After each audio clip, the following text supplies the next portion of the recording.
due to major mistakes in the past decennial census of 2012, which resulted in more than 10% of all households not being recorded. The Chilean government decided to run an abridged version in April 2017 in advance of the standard census plan for 2022. The very first question that all Chilean censed had to respond during the interview inquired about the materials in which households are built. Leading the list was reinforced concrete, followed by traditional materials, including, in the following order, brick, wood, and adobe. At the bottom of the list, the option precarious materials was included, exemplified by tin, cardboard, and plastic, all materials found often around illegal settlements in Santiago. Unlike traditional and precarious materials, concrete had been portrayed nationally in an instant as the most universally desirable building material. Such view of concrete often becomes vivid when people in rural areas outside Santiago use the expression building with materials, with the word material referring exclusively to concrete.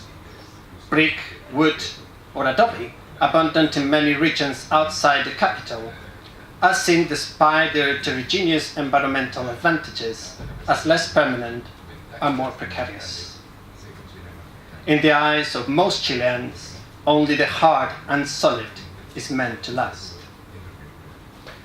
Concrete preference is unsurprising given how the discovery and use of the material entangles intimately with the quick spread of modern narratives of progress, built around a final transcendence of traditional values and customs through a rational control of nature. River dams, skyscrapers, transoceanic channels, roads, among other engineered structures, are but examples of how concrete, since its rediscovery in modern times, has allowed humanity to defy environmental forces and connect the world. Currently, unlike most other industrial materials, concrete's production and consumption correlates almost perfectly with economic growth at a global scale. Led at the start of the Industrial Revolution by powerful economies in the Northern Hemisphere, particularly in Europe and the US, and followed only recently by overtaken economies such as China and India, concrete quickly turned into an iconic marker of national development. Leading countries in Latin America have done their best to catch up with this global trend. In their efforts to achieve economic growth, in the particular case of Chile, a country readily successful within the region, the trend entangles with the particularities of its geography. Concrete became quickly adopted as a standard in construction after large urban areas were devastated by major earthquakes at the turn of the last century, which has started to precariously densify, attracting people from rural areas in the hope for better opportunities.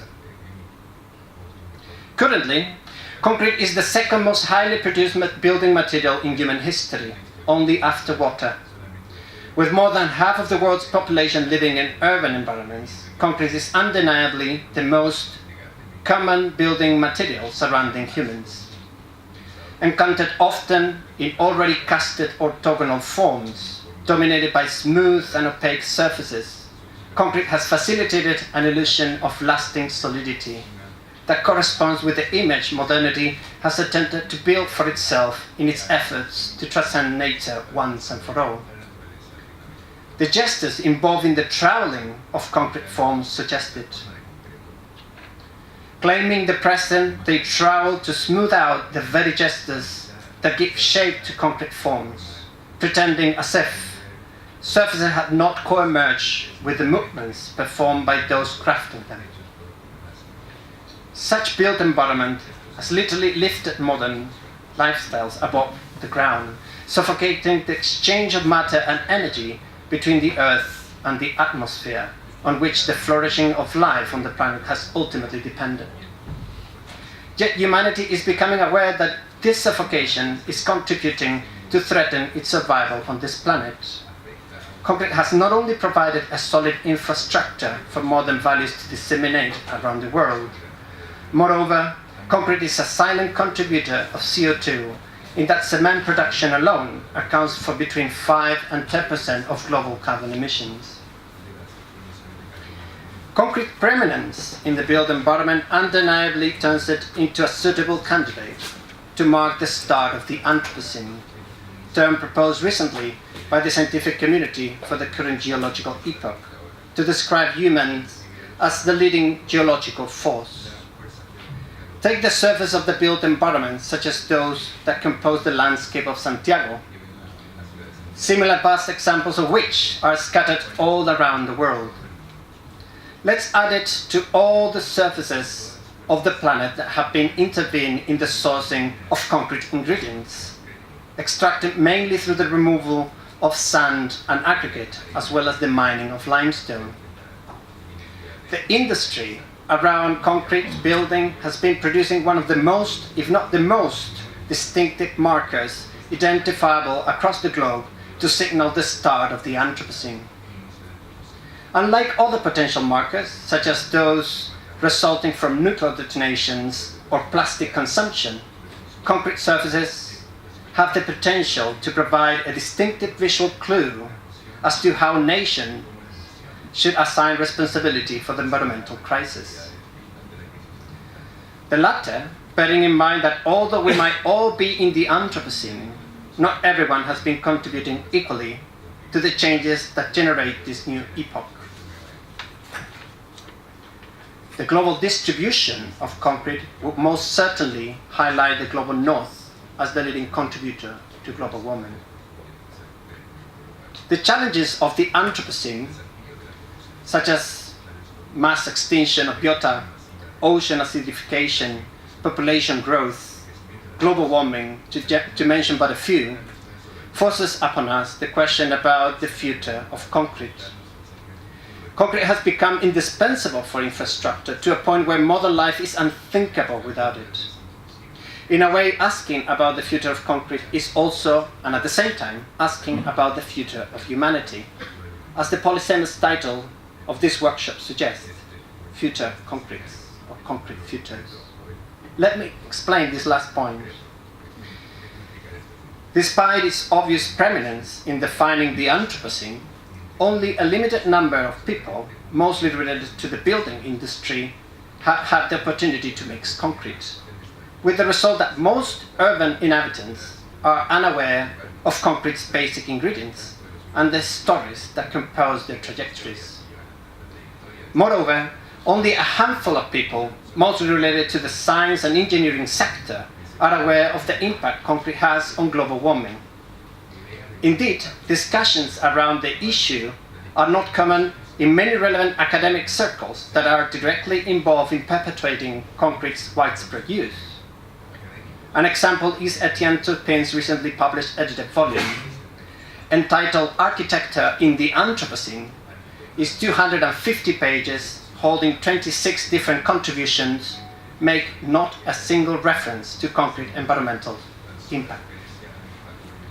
This is consistent with how the vast majority of the architects I have spoken to and interviewed since 2013, as I started to work with concrete, have confessed being unaware of concrete's environmental impact. This is unsurprising, bearing in mind how the CO2 release by cement factories, including those found only a few kilometers away from Santiago, is an inodorous and transparent gas that remains invisible to the senses. Concrete, perhaps the most iconic material of modern life in the Anthropocene, is a familiar stranger of its own, our own epoch. Interestingly, other entities have been described as familiar strangers in the Western tradition. Key examples are time and the soul. the former traditionally regarded by many philosophers as a property introduced by the latter into the world. Regarding time, St. Augustine claimed, inaugurating his study in the Christian philosophical tradition, that although we rely constantly on time to orientate ourselves in life, it is perhaps the hardest phenomena for us to understand. Regarding the self, similar has been argued, for instance by Nietzsche, when he famously suggested that, and I quote, "We are, for ourselves, what remains farthest to our comprehension." End of quote. Time and soul, like space and body, respectively material and ethereal, extensional and intentional, have remained partially occluded in that they are both beyond quantification. The correspondence between time, the self, and concrete is fitting. In that concrete, the material of our times operates as some sort of alter ego of modernity, reflecting its utopias and dystopias. The latter, bearing in mind also how concretes sit literally between nature and culture, in that the tendency in the West has been to mark the separation between matter and meaning, mind and body, on that between earth and sky. Concrete will sit between solid matter below and the flow of meaning through the atmosphere above, just like the way modernity narrates its trajectory as an evolution not only in, but more precisely out of nature into culture. Another entangled oxymoronic understanding of concrete reflects this condition, mirroring the paradoxical place modernity has built for itself in Earth history. Since its modern rediscovery in Victorian times, concrete has been regarded by the industry as an artificial stone, therefore partially natural and partially cultural. This will contrast with how concrete, since its origins in Roman volcanic activity, has been described also as a solid fluid, simultaneously a concern for the hard and the soft knowledge of science and humanities scholars, respectively. Solving this paradox of concrete in the Anthropocene requires, therefore, attending simultaneously to the most concrete and the most abstract dimensions of our relationship with the material we are here to discuss. To help us reflect on this relationship and its futures, this event we have organized with Pedro Alonso in a collaboration with the Faculty of Architecture and Design and the Program of Anthropology here at Universidad Católica.